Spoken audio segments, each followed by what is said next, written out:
Hello aspirants, আশা কৰিছোঁ আপোনালোকে নিজৰ প্ৰিপাৰেশ্যন ভালদৰে চলাই আছে। আজি 15 days লক্ষ্মীকান্ত ইণ্ডিয়ান পলিটি ৰিভিজনৰ মোৰ ডে 4। লাষ্ট ভিডিঅ'ত মই পাৰ্ট 2 12, 13 একেলগে কভাৰ কৰিছিলোঁ। আজিৰ ভিডিঅ'ত মই 14, 15 এণ্ড 16 একেলগে পঢ়িম। ইয়াৰ পাছত লাষ্ট ভিডিঅ'ত পাৰ্ট 2ৰ পৰা প্ৰেছিডেণ্ট আৰু ভাইচ প্ৰেছিডেণ্ট পঢ়িছিলোঁ একেলগে। আজিৰ ভিডিঅ'ত মই 19 প্ৰাইম মিনিষ্টাৰ আৰু পাৰ্ট 4ৰ 31 চিফ মিনিষ্টাৰ একেলগে পঢ়িম, অৰ্থাৎ প্ৰাইম মিনিষ্টাৰ চিফ মিনিষ্টাৰৰ প্ৰভিজনছ মই একেলগে পঢ়িম। লাষ্ট ভিডিঅ'ত মই কৈছিলোঁ যে চেপ্টাৰ্ছখিনি আমি এটা ছিকুৱেঞ্চত ডিভাইড কৰি ল'ব লাগে। লাষ্ট ভিডিঅ'ত প্ৰেছিডেণ্ট আৰু গভৰ্ণৰ মই একেলগে পঢ়িছিলোঁ, তাৰপিছত ভাইচ প্ৰেছিডেণ্ট পঢ়িছিলোঁ। আজিৰ ভিডিঅ'ত মই প্ৰাইম মিনিষ্টাৰ আৰু চিফ মিনিষ্টাৰ একেলগে পঢ়িম। এতিয়া ভিডিঅ'টো আৰম্ভ কৰোঁ। Chapter 14 central state relations. Indian কনষ্টিটিউশ্যনে যিহেতু ফেডাৰেল ষ্ট্ৰাকচাৰ ফ'ল' কৰে, সেয়েহে চেণ্টাৰ আৰু ষ্টেটৰ মাজত যিমানখিনি পাৱাৰ্ছ আছে সেই গোটেইখিনি পাৱাৰ্ছ তিনিটা ছাবজেক্টত আমি ডিভাইড কৰোঁ। এটা হৈছে লেজিছলেটিভ ৰিলেশ্যন, এটা হৈছে এডমিনিষ্ট্ৰেটিভ ৰিলেশ্যন আৰু ফাইনেন্সিয়েল ৰিলেশ্যনছ। লেজিছলেটিভ ৰিলেশ্যনত আণ্ডাৰ আৰ্টিকল 245 পৰা 255 পাৰ্ট 11ত সন্নিৱিষ্ট আছে, য'ত চেণ্টাৰ আৰু ষ্টেটৰ মাজত পলিচি মেকিং অৰ্থাৎ পাৰ্লিয়ামেণ্ট আৰু ষ্টেট লেজিছলেটিভ এছেম্বলিত কেনেদৰে পলিচিসমূহ গঠন কৰা হয়, চেণ্টাৰ আৰু ষ্টেটৰ মাজত কিমানখিনি পাৱাৰ আছে তাৰ বিষয়ে আমি পঢ়োঁ। আৰু চেণ্টাৰ আৰু ষ্টেটৰ মাজত কি কি বিষয়ত ডিষ্ট্ৰিবিউশ্যন আছে, ছাবজেক্ট ডিষ্ট্ৰিবিউশ্যন মানে central list, state list, concurrent list, আমি এইটোৰ বিষয়ে আমি ইয়াতে পঢ়োঁ। 7th শ্বিডিউলত এই গোটেইখিনি কথা ইনক্লুড আছে। ইয়াৰ পিছতে আহিছোঁ administrative relation. Administrative relation exactly executive power হয়। আণ্ডাৰ আৰ্টিকল 256 পৰা 263 এডমিনিষ্ট্ৰেটিভ ৰিলেশ্যন সন্নিৱিষ্ট কৰা হৈছে। এডমিনিষ্ট্ৰেটিভ ৰিলেশ্যনৰ আণ্ডাৰত আহে চেণ্টাৰে কেনেদৰে ষ্টেটক মানে এক্সিকিউট কৰিবলৈ কিদৰে প্ৰভিজন প্ৰদান কৰিছে। Then all India service, public service commission, এই সকলোখিনি চেণ্টাৰ ষ্টেট ৰিলেশ্যনৰ এক্সিকিউটিভ পাৱাৰৰ ভিতৰত আহে। Then financial relation under article 268 পৰা 293 পাৰ্ট 12ত সন্নিৱিষ্ট হৈ আছে। চেণ্টাৰ আৰু ষ্টেটৰ মাজত টেক্স ৰিলেটেড বা যিমানখিনি ফাইনেন্সিয়েল প্ৰভিজনছ আছে কেনেদৰে ডিষ্ট্ৰিবিউট কৰা হৈছে সেইখিনি কথা আমি পঢ়োঁ। Goods and service tax, GST, finance commission, centre and state ৰিলেশ্যনত আমি গোটেইখিনি বস্তু ইয়াতে এইটো চেপ্টাৰত আমি পঢ়িবলৈ পাম।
এতিয়া আহিছোঁ chapter 15 interstate relations.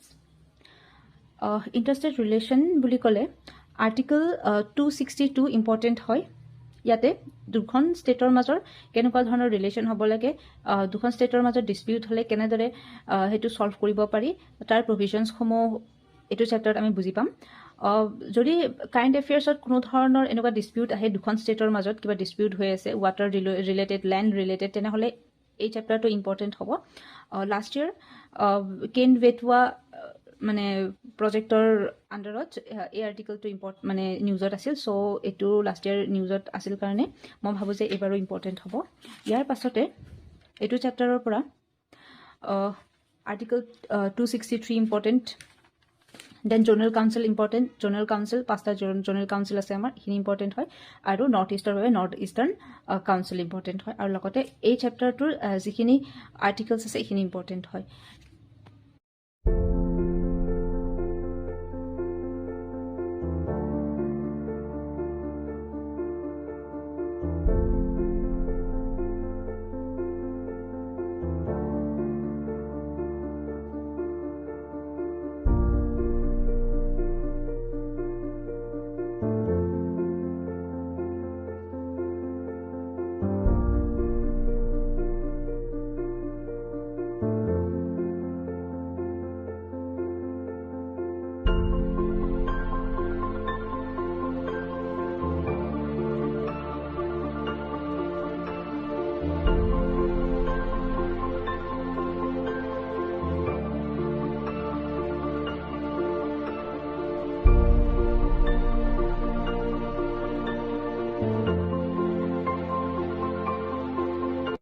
Chapter 16 emergency provisions. এই চেপ্টাৰটো অতি ইম্পৰ্টেণ্ট হয়। এই চেপ্টাৰটোৰ মই ভাবোঁ যে আপোনালোকে শ্বৰ্ট নোটছ বনাব লাগে। প্ৰিলিমছ আৰু মেইনছ দুটাৰ কাৰণে এইটো চেপ্টাৰ ইম্পৰ্টেণ্ট হয়। ইমাৰ্জেঞ্চি প্ৰভিজনৰ এইটো চেপ্টাৰ মোৰ এখন এনেকুৱা লিষ্ট বনোৱা আছে, য'ত মই নেশ্যনেল ইমাৰ্জেঞ্চি, ষ্টেট ইমাৰ্জেঞ্চি আৰু ফাইনেন্সিয়েল ইমাৰ্জেঞ্চি তেনেদৰে মই লিষ্ট বনাইছিলোঁ। আৰু ইয়াৰ দ্বাৰা এনেকৈ মানে বনাই ল'লে সুবিধা হয় মানে মনত ৰাখিবলৈ। আৰু নেশ্যনেল ইমাৰ্জেঞ্চি আৰু ষ্টেট ইমাৰ্জেঞ্চিৰ প্ৰভিজনছসমূহ কেনেদৰে অভাৰলেপ কৰে বা দুটাৰ মাজত কি ডিফাৰেঞ্চ আছে সেইখিনি বস্তু বুজি পোৱাত সহায় হয়। অৰ্থাৎ ইয়াতে আৰ্টিকলছ 352, 356 এণ্ড 360। এইটো নেশ্যনেল ইমাৰ্জেঞ্চিত আমি 44th কনষ্টিটিউশ্যন এমেণ্ডমেণ্ট দেখিবলৈ পাওঁ, কিন্তু বাকী দুটাত আমি কনষ্টিটিউশ্যন এমেণ্ডমেণ্ট আমি পোৱা নাই এতিয়ালৈকে। তাৰপাছত ইয়াতে কিছুমান কেনেদৰে কি কি চাৰ্কামষ্টেঞ্চত নেশ্যনেল ইমাৰ্জেঞ্চি লগায়, কি কি চাৰ্কামষ্টেঞ্চত ষ্টেট ইমাৰ্জেঞ্চি লগায়, আৰু কেনেকৈ ফাইনেন্সিয়েল ইমাৰ্জেঞ্চি লগায়, তাতে প্ৰভিজনছ আছে। আৰু কিমান সময়লৈকে এপ্ৰুভেল উইদিন, মানে কিমান সময়ৰ ভিতৰত এপ্ৰুভেল পায়। নেশ্যনেল ইমাৰ্জেঞ্চিত 1 month আগতে আমি এপ্ৰুভেল পাম, আৰু ইয়াতে আমি ষ্টেট ইমাৰ্জেঞ্চিত 2 month আৰু ফাইনেন্সিয়েল ইমাৰ্জেঞ্চি আমি 2 মাহৰ আগত আমি এপ্ৰুভেল ল'ব লাগে। ঠিক সেইদৰে এনেকৈ কিছুমান প্ৰভিজনছ আছে, আপোনালোকে চাব পাৰে। কি কি ফাণ্ডামেণ্টেল ৰাইটছ নেশ্যনেল ইমাৰ্জেঞ্চিৰ আণ্ডাৰত আমাৰ ভায়লেট হয় আৰু কোনবোৰ ভায়লেট নহয় সেইখিনি বস্তু আমি চাব পাৰোঁ। সকলো আৰ্টিকল 359ৰ আণ্ডাৰত সকলো আৰ্টিকল আমাৰ ভায়লেট হ'ব পাৰে, এক্সেপ্ট 20 and 21।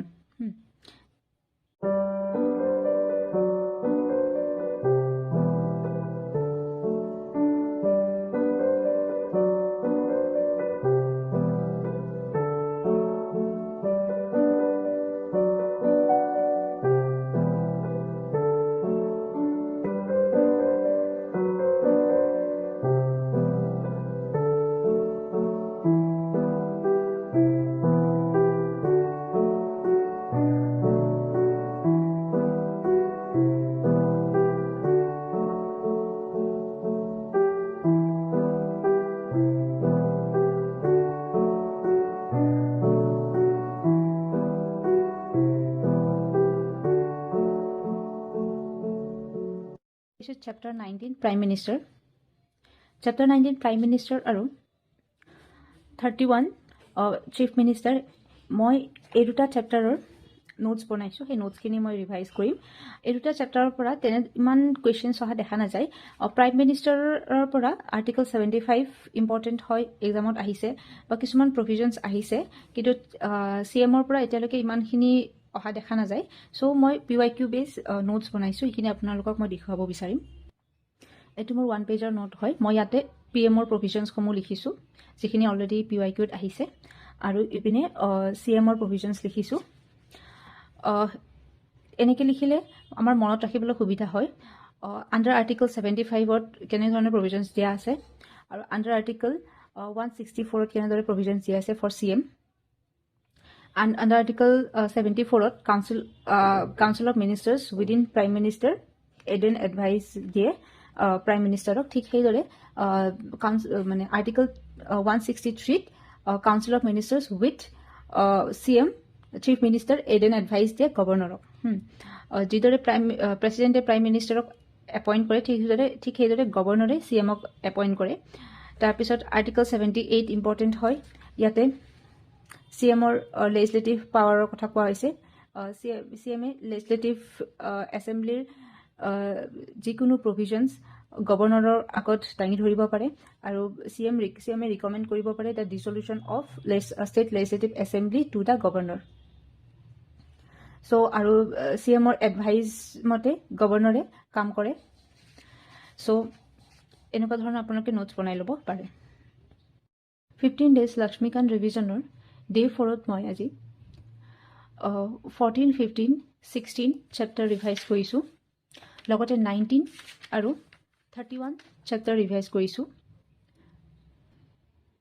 ডে 5ত মই চেপ্টাৰ নম্বৰ 20, 21, 22, 23 বা 24 ৰিভাইজ কৰিব পাৰিম বুলি আশা কৰিছোঁ আজিৰ ভিডিঅ'টো এইখিনিতে সামৰিছোঁ নেক্সট ভিডিঅ'ত মই ইয়াৰ পিছৰ চেপ্টাৰকেইটা ৰিভাইজ কৰিম আশা কৰিছোঁ আপোনালোকে ভিডিঅ'টো চাই ভাল পাইছে